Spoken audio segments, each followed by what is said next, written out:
A young woman driving home late at night, with a man she'd just met vanished from a quiet rural highway in the summer of 2013. Police suggested she'd simply run away after an argument, but there was no luggage, no goodbye, and no digital trail. For years, the case went cold, her name slowly fading from headlines. Then, nearly a decade later, record-breaking floodwaters drained a long-forgotten creek bed. What emerged from the mud wasn't just rusted metal, it was a truth submerged for 10 years.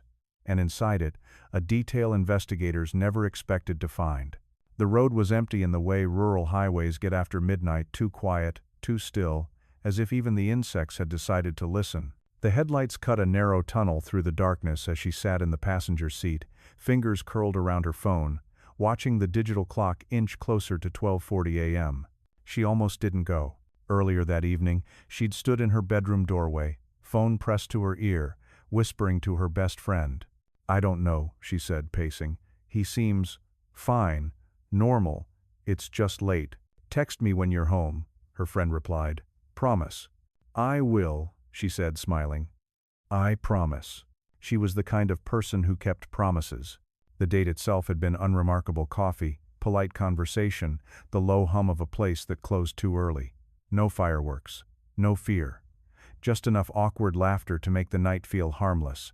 When it ended, she hesitated in the parking lot, keys already in her hand. That's when he offered to drive her home. It was late. The roads were dark. She agreed. Now, miles from town, the car hummed steadily over asphalt that hadn't been repaved in decades. Trees pressed close on both sides, their branches forming a jagged silhouette against the moonless sky. The radio played softly, some late-night talk show bleeding into static. She checked her phone again. No new messages. She typed one anyway. "On my way home." She didn't hit send. Something about the drive felt longer than it should have been. She glanced at the dashboard, then out the window, trying to recognize landmarks. "Is this the usual way?" she asked, keeping her voice light. "Yeah," he said quickly. "Shortcut." The word lingered in the air. The car slowed near a narrow stretch of road where the pavement dipped slightly, disappearing into darkness ahead. Somewhere beyond the tree line, water moved quiet, constant, unseen. She shifted in her seat, an uneasy pressure building in her chest, the kind that doesn't come with a clear reason. Her phone buzzed. A message from her mother, sent earlier, finally pushing through. "You home yet?" She started to reply. That was the last activity recorded on her phone. When she didn't come home that night, her parents told themselves there was a simple explanation. Maybe she crashed at a friend's place. Maybe her phone died. By morning, worry replaced optimism. By afternoon, it hardened into fear. Friends retraced her steps. Calls went unanswered. Texts stayed unread. By evening, police were involved. The official timeline was thin, too thin. A date. A car ride. A vague location somewhere along a stretch of road that led past creeks, culverts, and low-lying land locals barely noticed anymore. The man told officers he dropped her off near her house, said she got out of the car, said she waved goodbye. No one else saw that happen. Search teams walked the shoulders of the road with flashlights as night fell again, their beams catching on tall grass and discarded bottles. Dogs were brought in. They pulled hard in one direction toward the sound of moving water, then stopped abruptly, confused, circling back as if the trail had simply ended. Her room at home remained untouched. Her bed unslept in. The promise she'd made to text when she got home hung in the air like a held breath that never released. By the third day, the word no one wanted to say out loud began to appear in whispers, then in headlines. Vanished.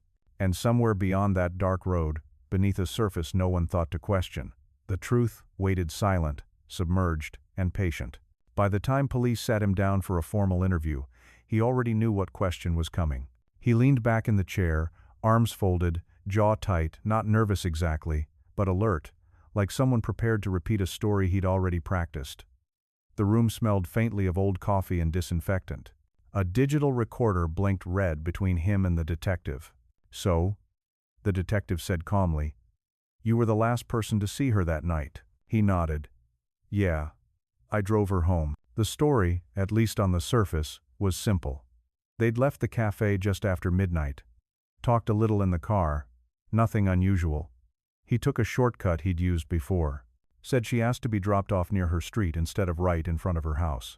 Why? The detective asked. He shrugged. Didn't say. Maybe didn't want to wake her parents. It sounded reasonable. Almost too reasonable. According to him, the car slowed, she opened the door, thanked him for the ride, and walked off into the darkness. He said he watched her until she reached the sidewalk, said she waved. There was just one problem. There was no sidewalk where he claimed to have dropped her. Officers drove the route the next day.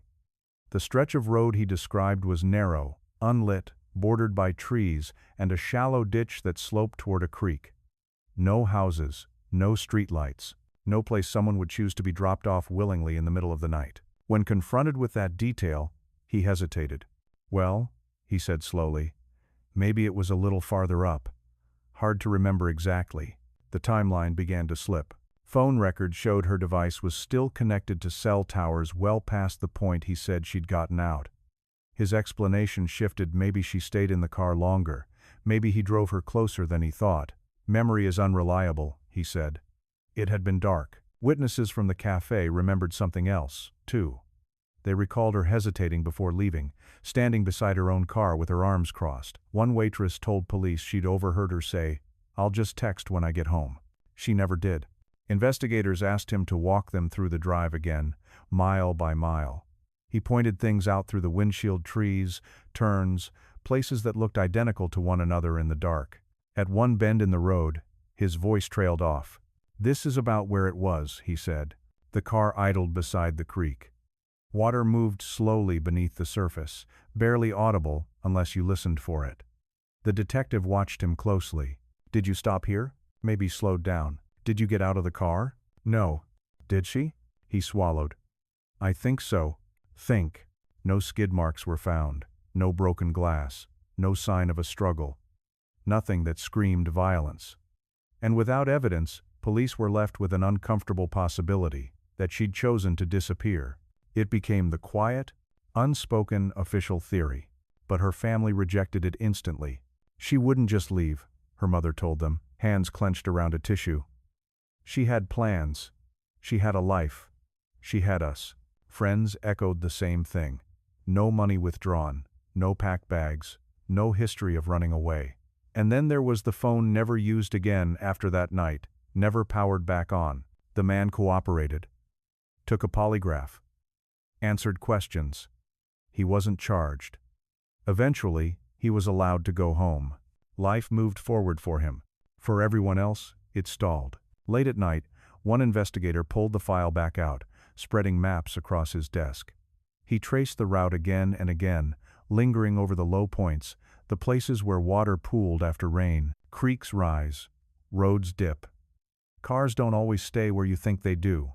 And sometimes, the most dangerous lies aren't dramatic. They're quiet, delivered calmly, wrapped in just enough uncertainty to sound like the truth. The investigator circled one spot on the map and stared at it longer than the others. Because if she hadn't walked away that night, then the road itself might be hiding what really happened. The search began with headlights and hope.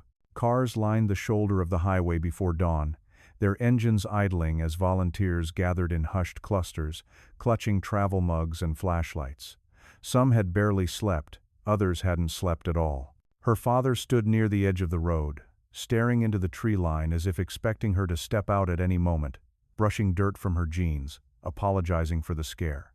"She's out there," he said quietly, to anyone who would listen. "She just needs help." Law enforcement moved methodically.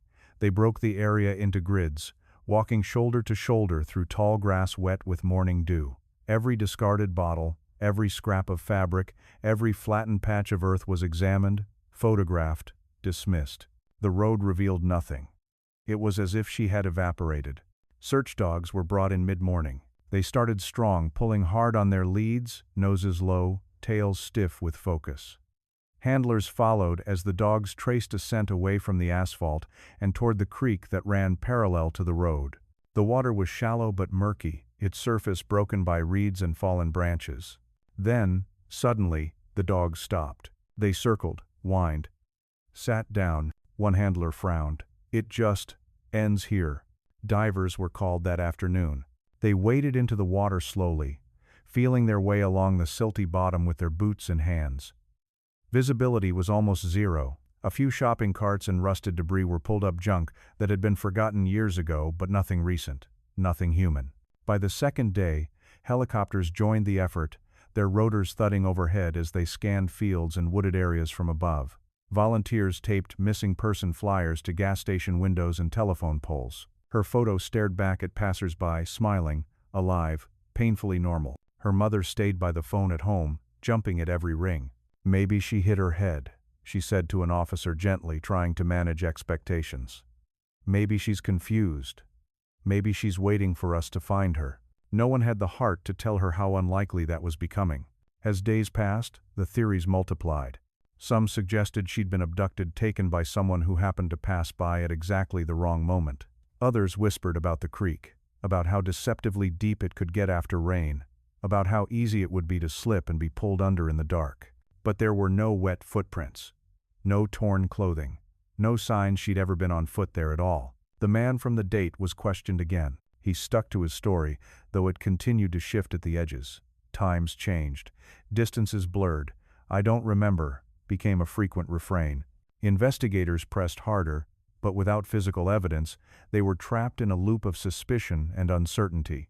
After 2 weeks, the official search scaled back. Resources were redirected. Volunteers thinned out.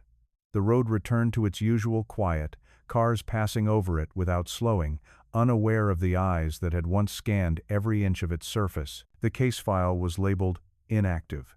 But for her family, there was no such thing. Her bedroom light stayed on at night. Her voicemail inbox filled up, message after message from friends who couldn't bring themselves to delete her number. Birthdays came and went. Holidays passed with an empty chair at the table. Her father began driving the route alone. He'd park near the creek and walk along its edge, scanning the water, the mud, the reeds, anything that might have been missed. Once, after a heavy rain, he thought he saw something metallic beneath the surface. He waded in up to his knees, heart pounding, only to pull out an old tire rim. He sat on the bank and cried anyway. Years later, an investigator would admit something that haunted him. "We focused on her," he said. "On where she might have gone. We didn't spend enough time asking what else might have disappeared that night. Because people don't just vanish without a trace, but objects can. And beneath layers of water, silt, and time, entire truths can be buried waiting for the right conditions to expose them. Conditions no one could control. Conditions that, one day, would arrive with rain. Time didn't heal the absence, it sharpened it. In the months after the search was called off, life around the highway resumed its normal rhythm. Cars passed, seasons changed. Rain filled the creek, then receded. To anyone driving by, it was just another forgotten stretch of road. But for her family, time froze on the night she vanished. Her mother stopped setting an alarm in the morning.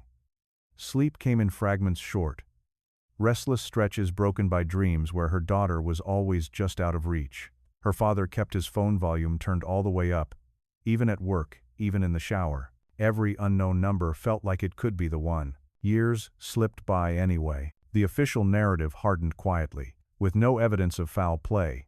The case was increasingly described in vague terms: voluntary disappearance, unexplained absence. The man who'd driven her that night was no longer referred to as a person of interest. His name drifted out of reports and into footnotes. He married, changed jobs, moved on. Her family did not. They marked time differently by birthdays she never celebrated, by holidays where her chair remained empty, by the slow fading of missing person posters bleached pale by the sun. Some were torn down by weather, others by people who didn't like being reminded that someone could simply vanish. Rumors replaced facts. Someone swore they'd seen her in another state. A social media account surfaced briefly, then disappeared. Each lead sparked a flare of hope, only to collapse under scrutiny. Private investigators came and went, leaving behind invoices and unanswered questions. One detective, long since reassigned, kept a copy of the case file in a drawer at home. Every so often, he reopened it. Not because protocol demanded it, but because something about the story wouldn't settle. The timeline bothered him. The road, the creek, the way the scent dogs had stopped so suddenly. People don't just stop existing, he thought. Then came the rain. It started as a wet season longer than usual, heavier than predicted. Storms stacked on top of storms. Rivers swelled. Low-lying areas flooded. Locals talked about it at gas stations and diners, shaking their heads at how high the water had climbed. The creek along the highway spilled over its banks. For weeks, it surged and churned, carrying debris downstream branches, trash, things long forgotten. When the storms finally passed, the water retreated slowly, reluctantly, as if revealing what it had tried so hard to keep hidden. A county maintenance worker noticed it first. He was inspecting erosion damage near the bend in the road when he saw something unnatural in the mud, a curved edge, dull and dark, catching the sunlight at just the wrong angle. At first, he thought it was scrap metal, maybe an old appliance washed out from somewhere upstream, but as more of it emerged, his stomach tightened. This wasn't trash. This was shaped, smooth, manufactured. He called it in. When deputies arrived, they stood silently at the edge of the creek, staring down at what the receding water had exposed. Mud clung to it in thick layers. Plants had grown over parts of it, roots tangled where no roots should have been. A vehicle, upside down. The air felt heavy, electric, like the moment before a storm breaks. One of the deputies muttered under his breath, "How long do you think that's been there?" No one answered. News traveled fast this time. Phones rang. Reporters mobilized. And miles away, in a quiet house where hope had learned to live beside grief, a call finally came 10 years too late, and yet powerful enough to stop time all over again. They had found something. Something that had never been searched for. Something that meant the silence wasn't empty after all. As crews prepared to pull the vehicle from the mud, one question hung over everyone standing there. If the car had been there all along, then what, exactly, happened on that road the night she vanished? The recovery began at sunrise. Fog clung to the creek like breath on cold glass as tow trucks and emergency vehicles lined the road, their lights flashing silently against the morning haze. Word had already spread through town. People slowed their cars as they passed, craning their necks, sensing that whatever was happening down there mattered. The vehicle lay upside down in the mud, its undercarriage exposed, wheels locked in place as if frozen mid-motion. Thick silt coated every surface, hardened by time. Weeds and roots wrapped around the frame, grown through open seams, claiming it as part of the landscape. It didn't look like something that had arrived recently. A deputy crouched near the rear bumper, wiping away mud until a faded license plate came into view. He froze, then straightened slowly. "It's hers," he said. The name rippled outward in stunned silence. 10 years collapsed into a single moment. As crews worked carefully to secure the car, investigators documented everything: angles, depths, the slope of the embankment. The creek wasn't deep now, but the banks told a different story. During heavy rain, water here surged violently, turning the narrow channel into a fast-moving corridor capable of swallowing anything that entered it, including a car. The winch tightened, metal groaned, mud cracked and peeled away as the vehicle shifted for the first time in a decade. A sour, stagnant smell rose from the exposed interior, heavy enough to make one officer step back and swallow hard. Inside the car, the seats were still there. So was the dashboard. And tangled in the remains, exactly where it should never have been, was her seatbelt locked. The official theory shattered instantly. This wasn't someone who had been dropped off and walked away. This wasn't a voluntary disappearance. This was a crash that had never been seen, never been reported, and never been found. As the vehicle was pulled free, more details emerged, details that made seasoned investigators uneasy. The front end was damaged, but not in the way highway crashes usually are. There were no skid marks on the road above. No debris field. No broken guardrail. It was as if the car had left the road quietly, too quietly. When they finally opened what remained of the driver's side, they found her. Time and water had erased many details, but not the truth. Her remains were located in the passenger compartment, confirming what everyone already feared and what her family had both dreaded and waited for. 10 years of questions, answered in the most brutal way possible. An investigator who had worked the case from the beginning stood off to the side, staring at the creek. "We walked this area," he said softly. "We were right here." But they had been looking for footprints, not tire tracks beneath water. A reconstruction would later show how easily it could have happened. A moment of distraction, A misjudged turn. The road dipped sharply near the creek, with no barrier and no lighting. On a dark night, at the wrong angle, the edge disappeared completely. And once the car entered the water, it wouldn't have stayed visible for long. Floods came and went. Silt built up. Nature did what it always does, it covered its scars. As news broke, her parents were brought to the site. Her mother couldn't look at the car. Her father couldn't look away. "She didn't leave us," he said, his voice breaking. "She never left." The man who had driven her that night was contacted again. This time, there was no room for vague memory. Investigators laid out the evidence, the location, the trajectory, the fact that the crash site aligned disturbingly well with where he'd last admitted slowing down. He said nothing. What he knew or didn't know would become the subject of quiet legal debate. But one thing was now undeniable. The truth had been underwater all along, and the creek, indifferent and patient, had kept it hidden until the world finally gave it no choice but to surface. As forensic teams completed their work, one final detail emerged, small, easily overlooked, but devastating in its implication. The car was in gear, pointed forward, toward home, which meant whatever happened next didn't begin with her decision to disappear. It began in that driver's seat, on a dark road, with someone else holding the wheel. The reconstruction didn't begin with speculation, it began with silence. Investigators stood along the edge of the road at dusk, watching the light fade the same way it had 10 years earlier. Without street lamps, the highway dissolved into shadow quickly. The painted lines disappeared first, then the shoulder, then the edge itself. One wrong drift of the steering wheel here wouldn't feel dramatic. There would be no screech of brakes, no violent impact, just the sudden, sickening sensation of leaving solid ground. "This isn't a place that forgives mistakes," one investigator said quietly. The car's position told a story the road never had. The angle suggested a gradual veer, not a sudden swerve. The lack of skid marks meant there had been no time or no opportunity to react. And the locked seatbelt confirmed what her family had always known. She hadn't chosen to go anywhere. She'd been exactly where she was supposed to be, riding home. Attention returned to the man in the driver's seat that night. When questioned again, his confidence was gone. He stared at the table, picked at his fingernails. His earlier certainty had dissolved into something closer to fear. "I didn't know," he said finally.